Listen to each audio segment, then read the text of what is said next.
week-end, chers téléspectatrices et téléspectateurs, et bonsoir. Bienvenue à l'émission Politiste. Ce soir, je reçois le député Sidi Baboulaha, président du réseau des parlementaires et élus locaux pour l'environnement en Mauritanie. Monsieur le député, bonsoir. Bonsoir. Et bienvenue au plateau de Politis. Merci pour l'invitation. Merci. Monsieur le député, une première question. Quelle lecture faites-vous de la situation politique du pays actuellement, de manière générale? Bon, je vous remercie pour l'invitation. Je crois que l'entente entre vous et moi était faite depuis quelque temps afin que nous puissions parler de l'environnement, de la protection de l'environnement, du rôle du réseau des parlementaires chargés de l'environnement. Mais je crois que nous sommes guettés un peu par l'actualité. Et pour revenir à votre question, je crois que la situation politique est très bonne. Il y a une majorité qui gouverne et une opposition qui s'oppose. Une majorité forte, détenant en fait une majorité très confortable à l'Assemblée nationale, au Sénat et dans les conseils municipaux. Cette force est doublée par le fait que nous, en tant que majorité, nous tendons la main à l'opposition. Nous avons toujours tendu la main à l'opposition. Nous sommes les précurseurs du président de la République à quelques reprises dans ses interventions, appel au dialogue. Et aujourd'hui, il est à noter avec satisfaction qu'un dialogue s'est déroulé avec toute la majorité et une bonne partie de l'opposition et que des recommandations ont été faites et nous croyons que ces recommandations seront appliquées et la Mauritanie va vers une nouvelle ère, une ère nouvelle va s'installer qui éventuellement, sûrement d'ailleurs, j'allais dire, donnera en fait une vision nouvelle du pays, de ce qu'on veut du pays et du développement en fait qu'attend le peuple mauritanien et asseoir en fait la démocratie, l'unité et la cohésion nationale. Je crois qu'en un mot, la situation politique est bonne. Voilà. La situation politique du pays est bonne selon le député Sidi Baboulaha. Vous venez de parler du dialogue national inclusif, c'est-à-dire, parlons maintenant de ses résultats. Bon, pour parler des résultats du dialogue, il faut tout d'abord que je vous lise, si vous le permettez bien sûr, bien sûr. En fait, quelle est l'idée stratégique, quelle est en fait la vision stratégique que nous avons pour ce pays. Pourquoi le dialogue?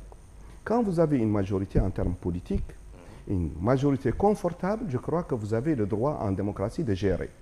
Mais si vous tendez la main à l'opposition, c'est pour pouvoir éventuellement créer une cohésion, une entente grande sur des questions importantes pour le devenir du pays. Vous allez me permettre de vous lire en une minute les objectifs stratégiques du dialogue.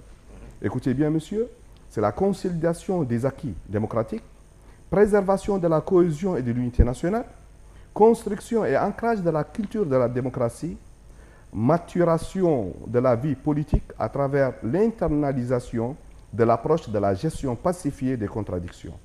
Dernier point, instauration du dialogue comme principe d'action. Ce sont 5 objectifs qui constituent l'objectif stratégique, l'idée derrière cette approche de dialogue. Je crois qu'en démocratie, et d'ailleurs dans les démocraties les plus avancées, on ne peut pas, en tant que majorité, en tant que détenteur du pouvoir actuellement et visionnaire pour l'avenir, proposer mieux et plus concret que ces objectifs.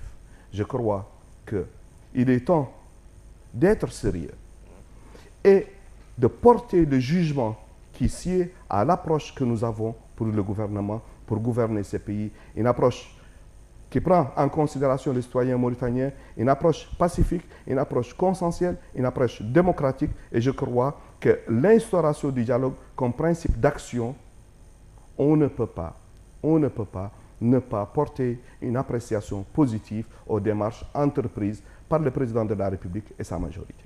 Très bien. Monsieur le député, vous venez de lire les objectifs ou quelques résultats du dialogue, mais ces objectifs sont rejetés en bloc par l'opposition dite radicale.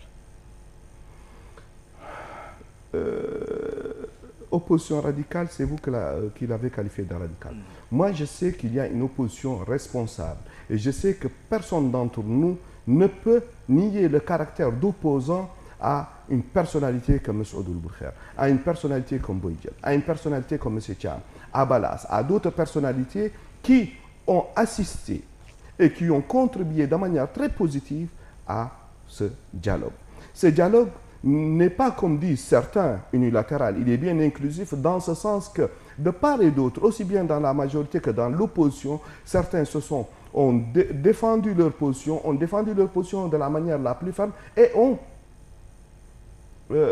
à des moments, il y a eu en fait un certain acharnement, une certaine force dans la présentation de certains arguments. Je crois que non seulement toute la classe politique, à part quelques individus formant en fait ce que vous appelez vous l'opposition radicale, vous l'appelez ainsi, donc certains de l'opposition radicale n'ont pas n'y étaient pas. Cependant, la classe politique, le reste de la classe politique, une importante partie, aussi bien la majorité présidentielle qu'une partie de l'opposition, une partie importante de l'opposition d'ailleurs représentée dans les instances, dans les institutions telles que l'Assemblée nationale et les conseils municipaux ont participé. Mais mieux, la société civile et mieux, les citoyens. Aujourd'hui, notre approche de la gestion du pouvoir est une approche participative.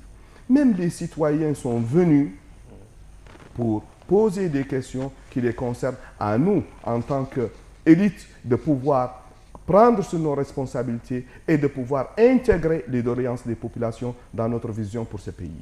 Oui, mais l'opposition, les FND, parlons-en. Le forum ira demain en marche contre le résultat de ce dialogue, pratiquement. Bon, je ne sais pas, j'ai entendu. Moi, vous allez me poser des questions concernant l'IPR, ou à la limite la majorité présidentielle. Je pourrais répondre. Vous êtes en politique, l'opposition fait partie de la scène politique, donc vous devez quand même... Je ne nie pas qu'ils font partie, en fait, une composante importante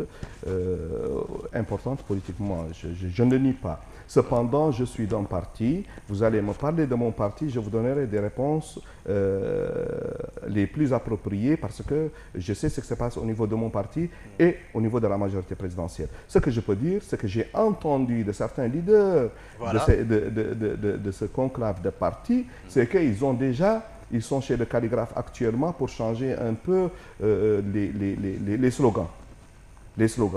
Les slogans qu'ils avaient décidé de défendre durant leur marche ou leur meeting de demain sont en train d'être changés actuellement.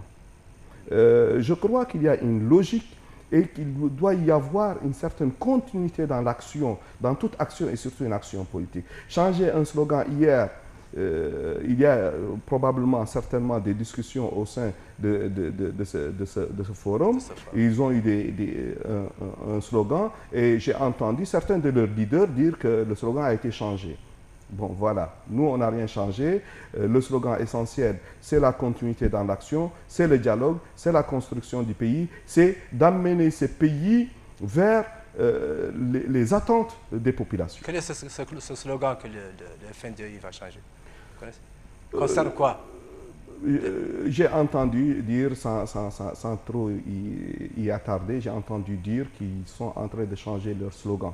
Le slogan, je l'ai entendu de la part de certains de leurs leaders, et d'ailleurs, je crois l'un d'eux était invité chez vous. Très bien. Donc, cela, c'est certainement sur le troisième mandat qui n'aura pas lieu, certainement. Que vous inspire exactement le discours du président de la République à l'ouverture des assises de dialogue? Excusez-moi, vous avez dit troisième mandat qui n'aura certainement pas lieu. Qui n'aura pas du tout lieu. Le discours du président de la République est très... Non seulement on l'attendait sur ça, le président de la République a encore une fois marqué l'histoire de ce pays. Par son discours, par l'aspect de son respect de la Constitution, par sa vision pour le pays et par le fait que le pays prime, la Constitution du pays prime. Ces questions que vous venez d'effleurer n'existent que dans les esprits des autres. Donc, vous confirmez que le président n'ira pas en troisième mandat? comme il l'a dit.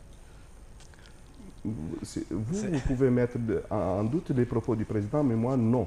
Je dis fermement que le président de la République a toujours tenu ses engagements et qu'il est le garant de la Constitution. Ses engagements sont très clairs. Oui, vous avez certainement avec moi écouté l'intervention de l'ex-chef de l'État, Ali Mohamed Vade, sur les ondes de RFI. Il a dit qu'il n'est pas rassuré de ce que le président a dit. Bon, qu'il soit rassuré ou pas, je crois que, bon, tout d'abord, quand on parle d'un chef d'État, il y a il y a des propos qui c'est un chef d'État. Monsieur Eli fut chef de l'État, c'est un président, il a eu à exercer, donc je pèse mes mots. Mais pour répondre, pour cette réponse, vous allez me permettre un peu de citer une partie du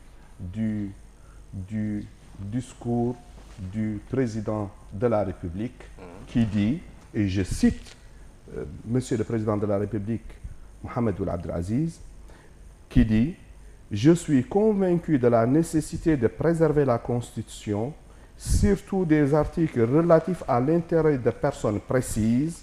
C'est ma totale conviction.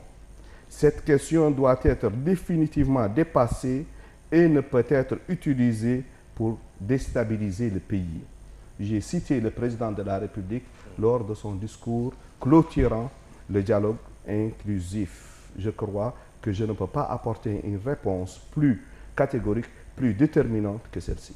Donc, c'est une réponse à Ali Mohamed Vade aussi.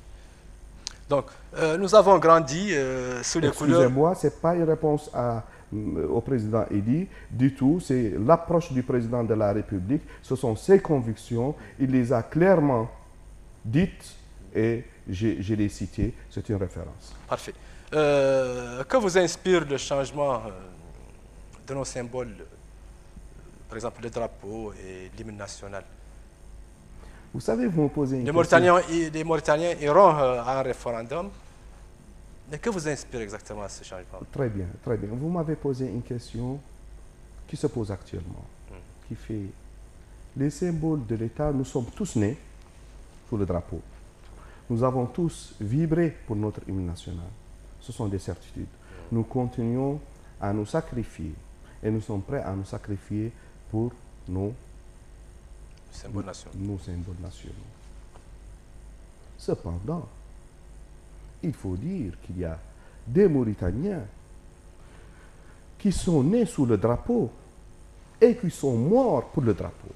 C'est très important. Qui sont morts pour le drapeau pour défendre l'intégrité du territoire, qui sont morts pour préserver les frontières de la République, qui sont morts pour monter un peu vers l'histoire, pour affirmer l'identité de ce pays. Monsieur, soyons justes. Est-ce que ces gens, est-ce que ces martyrs ne méritent pas une attention particulière? Je vais vous dire une chose. Ceci ne vient pas du néant, cette proposition. Et c'est une proposition du président de la République qui a été, bien sûr, qu'on s'est appropriée en tant que majorité. Mais il y a quelques années, avec le changement, ou les changements opérés dans le visage de Nouakchott, nous avons la venue de la résistance. La venue Mokhtar Ould Daddah, le premier président de la République, l'aéroport Tounsi. Ne croyez-vous pas qu'il y a une logique dans ça, qu'il y a une logique dans le fait que que le président de la République ait en considération tous ceux et celles qui sont morts pour ce pays? Monsieur, l'officier de police qui a été tué tout récemment, pour parler avec vous, puisque nous partageons au moins la même génération, et pour parler aux 70% des Mauritaniens, ceux qui sont morts à Al-Qaïti pour défendre le pays, ceux qui sont morts à Tourelle, ceux qui sont morts ici au centre émetteur, l'officier de police, ne méritent pas une attention particulière? Absolument. Absolument. C'est vous qui le dites. Nous sommes convaincus, monsieur, qu'aucun Mauritanien, qu'aucun effort fourni par un Mauritanien, tous les efforts fournis par les citoyens de la République doivent être mis dans les esprits, doit être conservé de la manière la plus valable. Certains, et j'ai entendu un leader de l'opposition dire qu'il a des propositions allant dans ce sens. Oui, mais la proposition qui vaut vraiment les sacrifices de ces citoyens, c'est que le drapeau national porte non seulement le sang versé par les citoyens de la République pour préserver la République, mais aussi pour montrer notre prédisposition, nos dispositions, notre prédisposition et les prédispositions des Mauritaniens à ce qu'ils défendent leur pays. Je crois que, oui, je crois que je suis partant pour cette approche, et c'est une approche qui vient vraiment, il y avait une injustice, et elle porte réellement, elle rend justice à des martyrs, elle rend justice à une catégorie de Mauritaniens avant sa création jusqu'à aujourd'hui. Et demain, nous qui sommes, vous et moi, les autres citoyens qui sont disposés à défendre ce pays, sachent que le pays est reconnaissant. Parfait. Vous n'êtes pas d'accord avec l'ex-ambassadeur et je crois, excusez-moi, quand on parle du drapeau, on va parler de l'hymne. Bien entendu. Aussi, parce qu'on en parle souvent, il y a une certaine relation entre l'hymne. Mais écoutez, on le chante tous, on le respecte, c'est extraordinaire l'hymne national tel qu'il est aujourd'hui. Mais excusez-moi, il a une charge religieuse très importante qui fait notre identité. Mais cette charge religieuse n'est pas l'apanage du Mauritanien. C'est tous les musulmans. Mais y intégrer une charge patriotique spécifique à la Mauritanie, je crois qu'aussi c'est tout naturel. C'est tout naturel. Et si... Je voulais dire tout à l'heure que vous n'êtes pas d'accord avec Ahmedoul Abdallah, l'ancien secrétaire général adjoint de l'ONU, qui a dit, concernant le changement de drapeau, on l'a vu avec le maréchal Mobutu ou le colonel Mohamed Kadhafi, dont les drapeaux n'ont pas survécu à leur règne. Son Excellence, Monsieur le secrétaire général adjoint des Nations Unies, ce qu'il a dit, c'est sous sa responsabilité. Moi, ce que je dis, ce que je défends, c'est ce que je viens de vous dire. Ce que je dis, c'est que ce n'est pas la première fois qu'un drapeau est changé à travers nous. Tout récemment, donc, il y a de cela quelques mois, la Nouvelle-Zélande a passé à ça. Malheureusement, le peuple n'a pas suivi. D'autres drapeaux ont été changés. Si vous faites un peu des recherches, vous verrez qu'en Iran, vous verrez que dans d'autres pays, tels que la Serbie, par exemple, qui me vient à l'esprit, il y a au moins une dizaine de pays qui ont changé leur drapeau. Mais le changement du drapeau ne se décrète pas. Il ne faut pas oublier qu'après nos propositions que nous défendons ici, il y a le peuple. Et le peuple est souverain. Donc nous attendons la validation du peuple, à qui revient le dernier mot. Bien sûr. Monsieur le député, vous étiez en conclave il y a de cela 2 jours, je crois, enfin, les députés de l'IPR avec le président du parti. Quel était l'ordre du jour de ce conclave? Excusez-moi, vous répondre à cette question. Des élus d'un parti... Il n'y a pas de secret. Non, mais excusez-moi, des adhérents, des élus d'un parti, des cadres d'un parti se réunir avec le président, c'est la chose la plus normale. Et je crois que c'est la chose la plus naturelle. Mais monsieur, ce que les gens attendaient, nous avons effectivement, en tant que députés, eu l'honneur d'être reçus par le président du parti. Bon, bien évidemment, il y a le référendum en vue, il y a les élections, il y a une année pratiquement très politique en Mauritanie. Bien évidemment, le président nous a éclairés sur certains sujets, il nous a instruits sur d'autres. Mais il a tenu une réunion avec tous les sénateurs de l'UPR. Je vous annonce la nouvelle. Ceux qui pensaient qu'il n'y a pas une grande cohésion au sein du parti, le président du parti a réuni tous les sénateurs de l'UPR. Et ils sont engagés plus qu'aucun autre élu, aucun autre cadre du parti dans cette dynamique. Le président du parti a réuni et va réunir tous les maires issus du parti. Donc, c'est très normal, il le fait très souvent, c'est une approche participative. Il nous met au parfum de certains, il nous informe de certaines de développement de certaines situations, il prend nos avis, il les intègre et partant de ça, il prend la décision idoine. Et si je vous dis que la réunion du président de l'IPR avec les sénateurs est terminée en queue de poisson, qu'allez-vous me répondre? Je vous dis que vous n'êtes pas bien informé. Écoutez, selon les dernières informations, quelques sénateurs partiront certainement de l'autre côté. Bon, écoutez, ça, ce sont, j'aurai à recevoir un sénateur dans lequel, comme vous n'êtes pas peut-être dans le secret de ces gens, je ne sais pas. Dans tous les cas, ils se sont tous réunis. Les informations que moi j'ai comme élu, comme député de l'UPR, et ayant en fait, je suis au parti, je suis assez présent au parti. Alors, les informations que j'ai sont tout autres. Ils se sont réunis tous avec le président du parti et ils s'en vont dans cette dynamique. C'est rassurant. Voilà, monsieur le député, nous restons toujours dans le domaine politique. Que vous inspire le dernier document du RFD qui a fustigé exactement la gestion du gouvernement, du pouvoir actuel?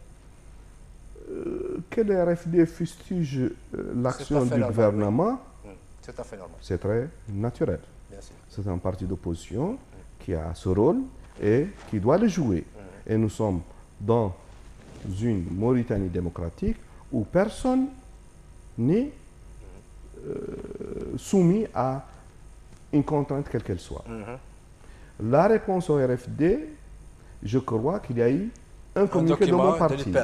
Mon parti a répondu de la manière la plus idoine au RFD.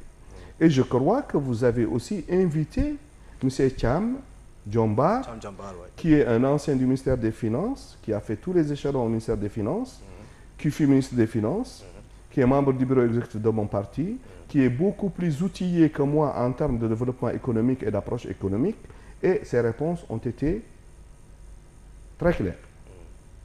Moi, je n'ai pas vraiment une réponse à ça, sauf ce que le parti a dit, sauf ce que M. Cham Djombar vous a servi ici.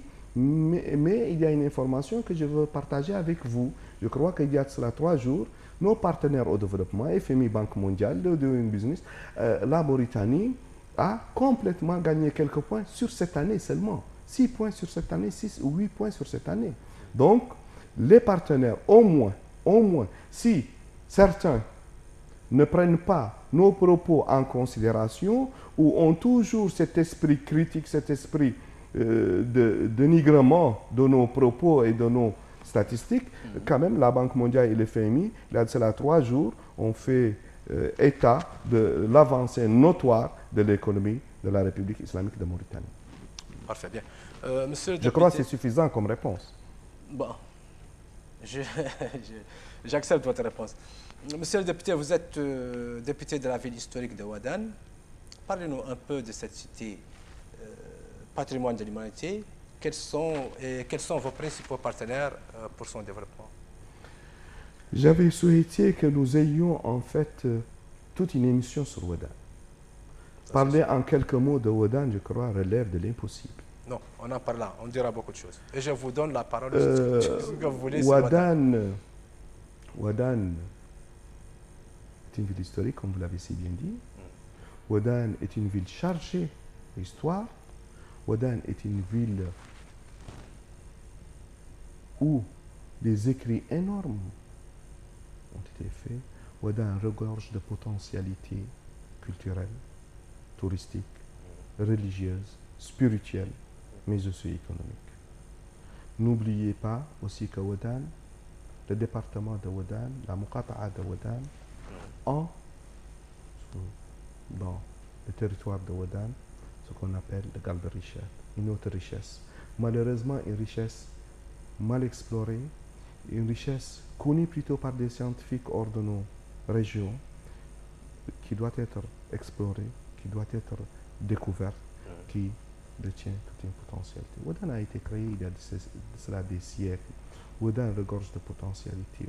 Ouadane étant une ville historique. Et permettez-moi, de la manière la plus objective, de féliciter le président de la République pour la mesure qu'il a prise, non seulement pour la ville de Ouadane, mais pour l'humanité, pour le patrimoine culturel de la République islamique de Mauritanie, c'est-à-dire le fait qu'il se déplace personnellement chaque année dans l'une des 4 villes historiques de la Mauritanie afin de participer et d'honorer le festival. Ce festival des villes anciennes a des objectifs multiples. Le premier de ces objectifs, c'est que ces villes, avant l'arrivée du président de la République, Mohamed Abdelaziz, ont été délaissées.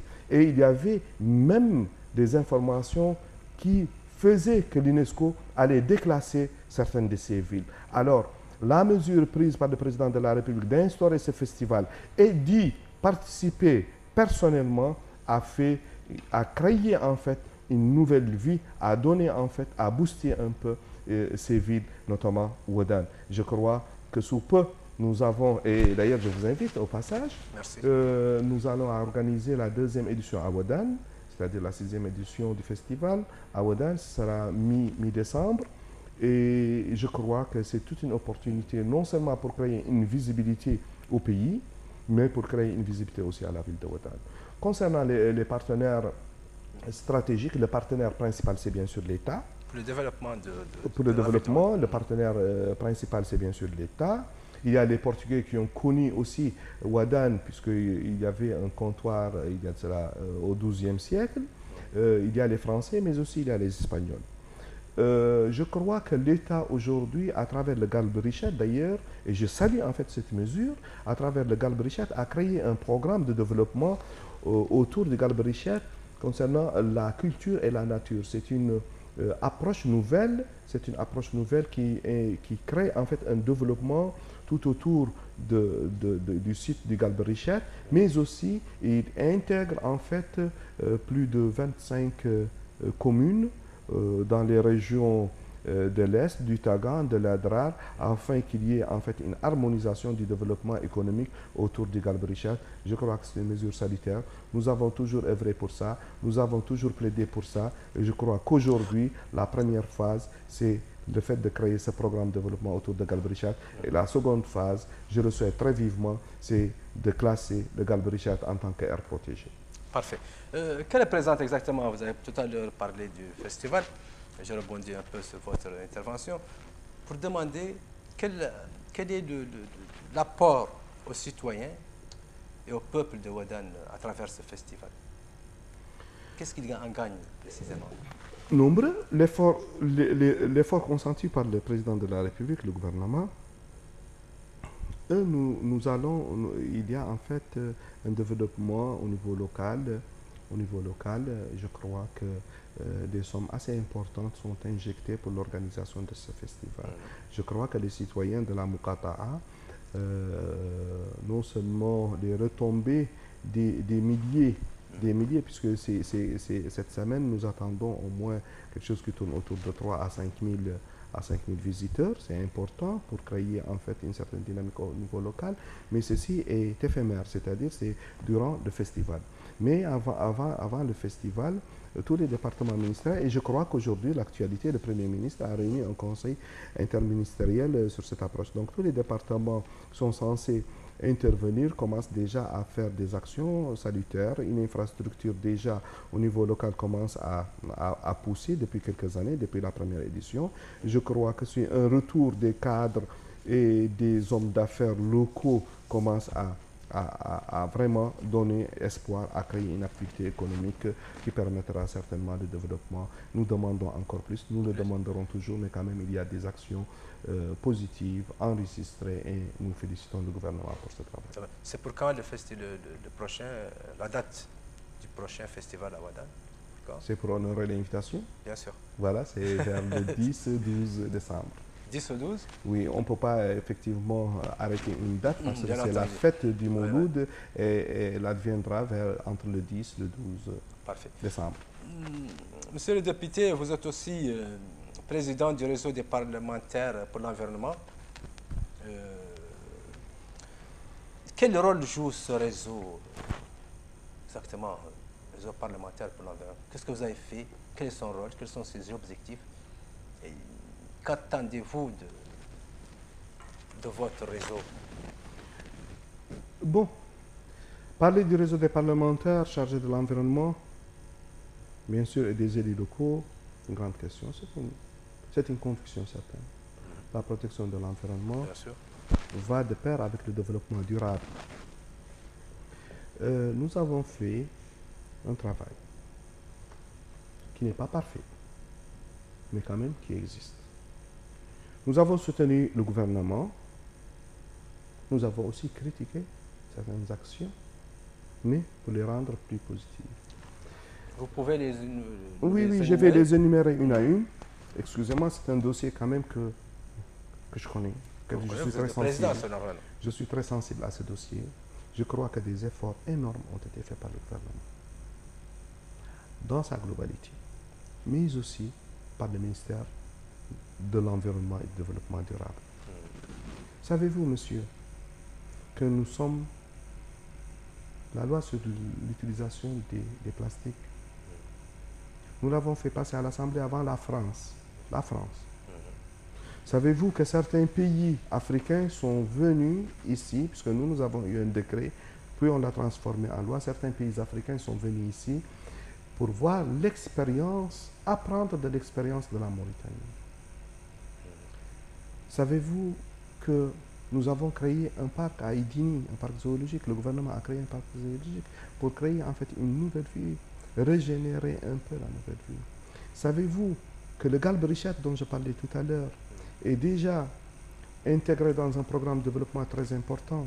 Savez-vous que la baie de l'Étoile à Nouadhibou, il y a une convention actuellement entre la zone franche de Nouadhibou et le banc d'Arguin, éventuellement pour créer une gestion du banc d'Arguin sur la baie de l'Étoile. Savez-vous, monsieur, et là je salue, permettez-moi encore de saluer le travail remarquable fait par la direction générale du banc d'Arguin. Savez-vous que depuis la création du banc d'Arguin, il a jadis été pratiquement administré, géré par la FIBA, pas par des Mauritaniens. Aujourd'hui, la FIBA, c'est quoi? C'est la Fondation internationale du banc d'Arguin qui a été créée par la famille Hoffman, que je salue du reste, qui ont fait un travail remarquable. Mais aujourd'hui, les Mauritaniens se sont appropriés le banc d'Arguin et ils commencent à faire des merveilles et le banc va de plus en plus en avant. Je crois que beaucoup de décisions dans ce sens, au niveau de l'arsenal juridique, nous sommes à un niveau très élevé. Je crois que nous, notre rôle en tant qu'élus, notre rôle en tant que réseau, c'est de sensibiliser. On a fait des ateliers de sensibilisation. On a sensibilisé le gouvernement. On a sensibilisé. On a obligé à ce que cette législation déjà en vigueur, qu'elle soit appliquée et appliquée avec la plus grande fermeté. Et je crois que nous avons une oreille attentive, celle du ministre de l'Environnement durable, de l'Environnement et du Développement durable. Je crois que mes collègues aujourd'hui, après ces ateliers de sensibilisation, connaissent beaucoup plus la thématique. Monsieur, permettez-moi de vous poser une question. Avez-vous suivi de près la COP 21 à Paris? Est-ce que vous êtes au courant de l'action menée par le gouvernement mauritanien, puisqu'il y avait la présence du président de la République, du ministre de l'Environnement, mais aussi du réseau? Nos interventions dans ces grandes retrouvailles, dans l'avenir, pas lointain d'ailleurs, dans quelques semaines, j'allais dire quelques jours, à Marrakech, la COP 22. Monsieur, savez-vous que la présidence du réseau sous-régional chargé de la protection de l'environnement revient à ma modeste personne? Et après ma présidence, nous avons fait une assemblée générale pour intégrer l'arabe comme étant langue de travail. Je crois que la Mauritanie, dans cet aspect, a une place assez honorable au niveau des États de la région et un peu plus. Je crois que cette approche, la protection de l'environnement, doit être encore appropriée aussi bien par vous en tant qu'élite, en tant que vecteur de communication, mais aussi pour les décideurs. Je crois qu'il est temps que le décideur sache qu'une aire protégée n'est pas une privation de l'homme, de la nature à l'homme, mais je crois que c'est une cohabitation pacifique qui peut aussi bien faire profiter la nature et profiter l'homme de la nature. Je crois que beaucoup de choses ont été faites, d'autres restent à faire. Nous sommes Nous sommes sur ça et nous sommes très sincères dans ce qu'on fait. Oui, parce que vous venez de me dire que vous allez nous énumérer un peu par rapport à vos visites sur le terrain, l'avantage de l'environnement. Bon, nos visites sur le terrain, nous avons fait quelques visites.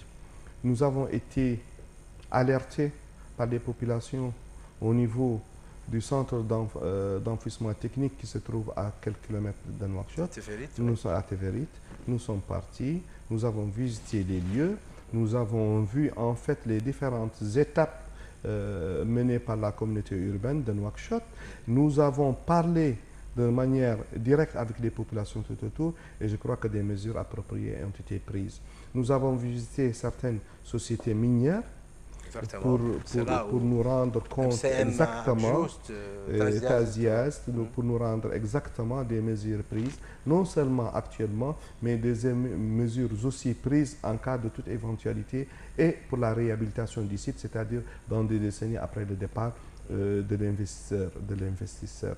Je crois qu'il n'y a pas une activité humaine qui n'a pas un impact sur l'environnement, à plus forte raison une activité industrielle. Cependant, il faut des mesures d'atténuation et il faut qu'il y ait en fait cet esprit de la responsabilité sociétale qui prend en charge exactement l'homme et la nature en même temps, mais aussi de manière durable. Mais quel rôle jouent ces sociétés exactement, qui sont polluantes certes, comme la MCM, comme vient de citer, les sociétés minières d'une manière générale, même la pêche sur le littoral? Quelles sont les solutions que vous avez apportées pour améliorer l'environnement? Ne nous demandez pas de solutions. Moi, je suis un parlementaire, je ne suis pas l'exécutif. Oui, vous êtes président d'un réseau parlementaire. Oui, mais je suis un parlementaire. Je ne suis pas l'exécutif. Donc, ce que je peux faire, ce que le réseau peut faire, c'est de créer un environnement propice au dialogue entre la société et le promoteur, entre la société et l'investisseur. C'est qu'il y ait une législation mise à jour continuellement afin de préserver les intérêts de l'homme et de la nature, mais aussi prendre en considération notre souci majeur d'être en fait une destination pour les investisseurs, mais une destination pour des investisseurs responsables qui prennent en considération toutes ces éventualités et toutes ces inquiétudes. Très bien. Monsieur le député, vous avez lors d'une session plénière à l'Assemblée nationale, vous avez demandé le renforcement des capacités de la Société nationale de distribution de poissons. Qu'en est-il vraiment? Est-ce qu'il y a des suites?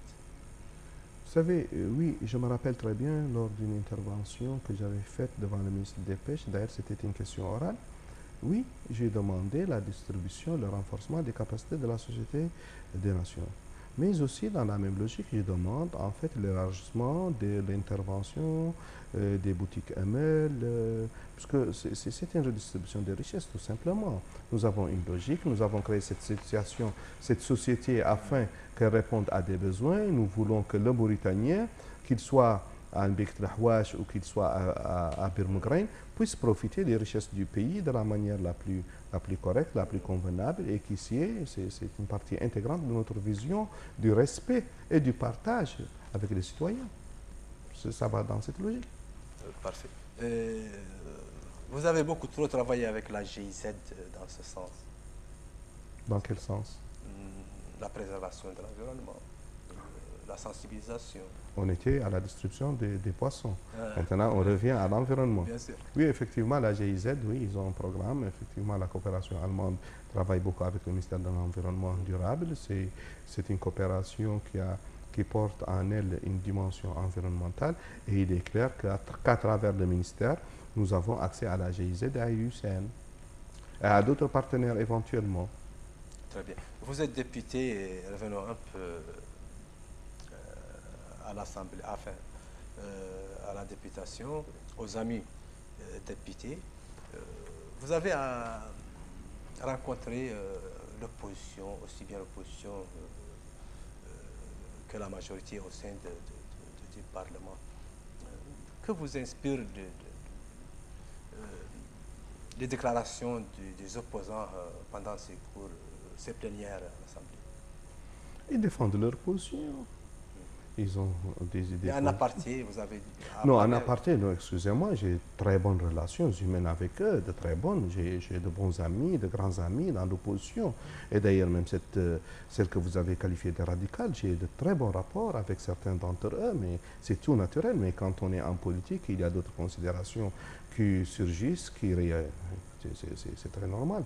Sinon, j'ai toujours eu de très bons rapports avec pratiquement toute la classe politique. Et je crois que nos rapports sociaux, nos rapports humains, nos rapports amicaux restent tels qu'ils sont, même si nous avons des appréciations politiques différentes, même si nous avons des visions pour le pays différentes, ceci n'impacte pas négativement nos relations personnelles. Et pourquoi ces gens exactement n'ont jamais eu à accepter ce qui se passe sur le terrain? Ils tirent profit de la situation dans laquelle ils sont. Oui. Ils tirent profit, je veux dire politiquement. Politiquement. Peut-être ils se sentent beaucoup plus à l'aise dans l'opposition, peut-être, je ne sais pas, ce sont des questions qu'il faudra, je crois, qu'il faudra trouver la bonne personne à qui vous posez, puisque ce n'est pas à moi de répondre à leur place. Mais, Bien. Revenons, parlons un peu de l'économie. Vous voulez bien? oui, bien sûr, allez-y. Bien sûr. Quelle lecture faites-vous de la situation économique du pays actuel? Oui, c'est une question très générale. La situation de l'économie, lequel des segments? Prenez le segment qui vous intéresse le plus. Si vous voulez, de l'industrie, de manière générale. Parlons de la politique économique proprement dite. Qu'est-ce qui rapporte exactement? Comment va notre économie? Je ne suis pas économiste. Je réponds à votre question. Je ne suis pas économiste. Oui. Mais je vais prendre les secteurs qui me sont les plus chers. Parfait. Je prends l'élevage. Par exemple? Qu'est-ce qui a été fait? Et d'ailleurs, je défie quiconque de prendre un segment de l'économie nationale, de revenir 10 ans à l'arrivée du président de la République, Mohamed Abdelaziz, cette décennie, et de ne pas voir une nette amélioration dans n'importe lequel de ces segments. Une nette amélioration. Si le temps me permet, je vais essayer de, vite fait, parler de 3 segments. Prenez votre temps. L'élevage. La première des décisions qui a été prise, c'est de scinder le ministère du Développement rural en 2 entités. Le ministère de l'Agriculture, le ministère de l'Élevage. C'est pour déjà annoncer les couleurs. Je crois qu'aujourd'hui, notre cheptel est connu. Il est recensé. Je crois qu'il y a en fait, au niveau de la CAMEC, c'est-à-dire de la caisse d'achat des médicaments, logé au niveau du ministère de la Santé, je crois qu'il y a en fait une métamorphose qui va s'opérer à ce niveau pour intégrer aussi les médicaments pour les animaux, la santé animale. Je crois qu'il y a une organisation qui est faite. Non seulement le cheptel est recensé, le cheptel est connu, le cheptel est traité. Ce sont des nouveautés. Bon. Autre chose, la société de production de lait Anema, elle va dans le sens d'optimiser ses richesses. Les industries ou les usines d'alimentation de bétail vont dans la même logique. Si vous suivez l'actualité, il y a cela 3 semaines, un conseil des ministres, des décisions très importantes allant dans ce sens ont été prises et d'ailleurs qui ont été commentées par Madame la ministre. Ça, c'est l'élevage. Essayez de faire cet exercice. Vous voyez la situation aujourd'hui, comparez-la à la situation d'aujourd'hui, moins 10 ans. Et d'ailleurs, dans tous les secteurs. Donc, sans être économiste, ce sont quelques données que je vous donne dans le secteur de l'élevage. Prenons le secteur énergétique. Savez-vous que la Somalec reçoit actuellement des dizaines de millions d'euros du Sénégal? En fait, selon mes informations très précises, ils ont reçu, ça fait quelques semaines, quelques mois, 19 millions, à peu près 20 millions d'euros du Sénégal. Maintenant, non seulement nous maîtrisons notre production, nous maîtrisons en fait la production énergétique, la satisfaction des besoins des citoyens mauritaniens, mais aussi nous avons un surplus qu'on est en train d'exporter. Ça, on part du constat que la Somelec a toujours été subventionnée par l'État. Non seulement cette subvention n'existe plus, mais elle fait des recettes. Bon, peut-être quelqu'un d'autre va sauter sur moi actuellement pour me dire qu'il y a des délestage. Oui, oui, il y a un problème de transport d'électricité qui n'a pas été entièrement résolu. Mais moi, je parle de la production énergétique. Maintenant, aujourd'hui, on peut accueillir tous les investisseurs parce que l'investisseur, il a besoin de faire tourner sa machine. Aujourd'hui, il y a une capacité importante. Mais mieux, et je vous parle là en tant que président du réseau des parlementaires chargés de la protection de l'environnement, vous savez qu'aujourd'hui, au-delà de la production satisfaisante, le mix énergétique, l'intégration des énergies renouvelables dans cette production est autour de 30%. Un peu plus d'ailleurs, un peu plus de 30%. Vous savez l'importance de ça? Préservation de l'environnement, développement durable, mais mieux, il y a une question de souveraineté. L'énergie renouvelable ne dépend pas du fil que nous importons. Nous l'avons ici. Et là, j'ai saisi l'occasion pour demander à ce que l'objectif stratégique annoncé par le président de la République lors de son discours à la COP 21, d'atteindre les 50%, que ça soit atteint le plus tôt possible. Donc, je vous ai parlé de l'élevage, je vous ai parlé de l'énergie, je vous parle de quoi d'autre? L'industrie. L'industrie. Nous avons des mines, nous avons la pêche, si vous en avez. Je vous parle des mines. Je vous parle des mines. Les conditions internationales que nous connaissons tous, et surtout la Mauritanie, la SNIM quand même, c'est le poumon de l'économie. Nous avons intérêt à ce que la SNIM soit dans des conditions tout à fait bonnes et acceptables. Bon, mais nous ne détenons pas une baguette magique. Les conditions internationales, nous n'avons pas d'emprise sur les conditions internationales. Donc le prix du fer a chuté de manière draconienne. Malgré tout ça, la SNIM a fait face, et je salue ici, en fait, le travail fourni par les responsables, les ouvriers, toute la chaîne humaine qui dirige la SNIM durant toute cette période et durant cette période aussi. Parce que nous avons fait face à cette crise mondiale, malgré que des géants hors de nos frontières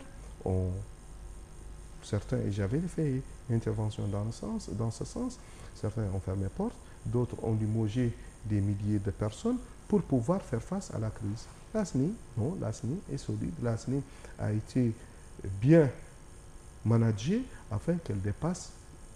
Je crois que l'exploration, la production, on vient de sortir il y a cela de quelques semaines, des Mauritanides, qui est un événement assez important dans le secteur et qui de plus en plus attire les investisseurs. Il y a combien de permis octroyés? Il y a combien d'investisseurs actuellement en place? Je crois que ça, c'est un bon signe sur lequel on peut bien juger en fait la vie dans ce secteur. Très bien. Très bien, monsieur le député. En économie, vous en sortez bien. Excusez-moi, mais quand je vous parlerai de ça, je parlerai de la santé, je parlerai des merveilles dans les infrastructures en santé, je parlerai des merveilles dans l'équipement sanitaire, je parlerai des merveilles dans l'introduction du blé dans l'agriculture, je parlerai des merveilles et de la maîtrise de nos frontières maritimes actuellement, je parlerai mais écoutez, il y a de la transformation du poisson, de la redistribution de cette richesse qui actuellement est vendue à 50 Ouguiya à Ouadan, aussi bien à Ouadan qu'à Mourj. Mais excusez-moi, il y a beaucoup de choses sur lesquelles je peux parler, mais il y a des choses importantes sur lesquelles on doit un peu prêter attention. Ce sont des questions de souveraineté.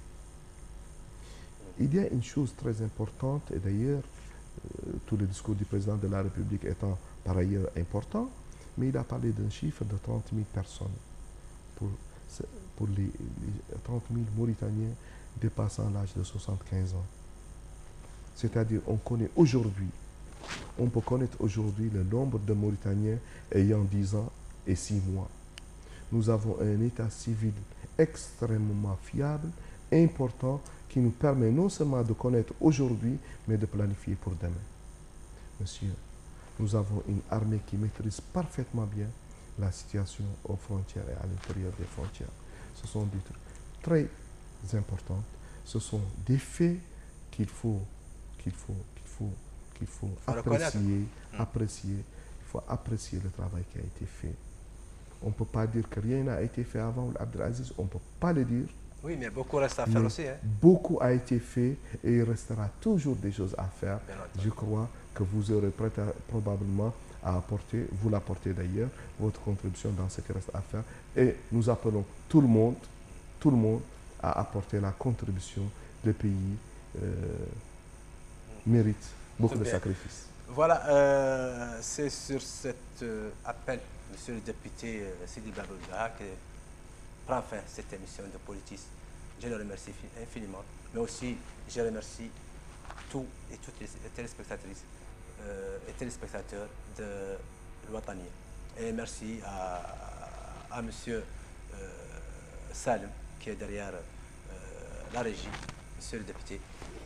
Merci. Merci pour l'invitation. Merci à vous demain. Et au revoir.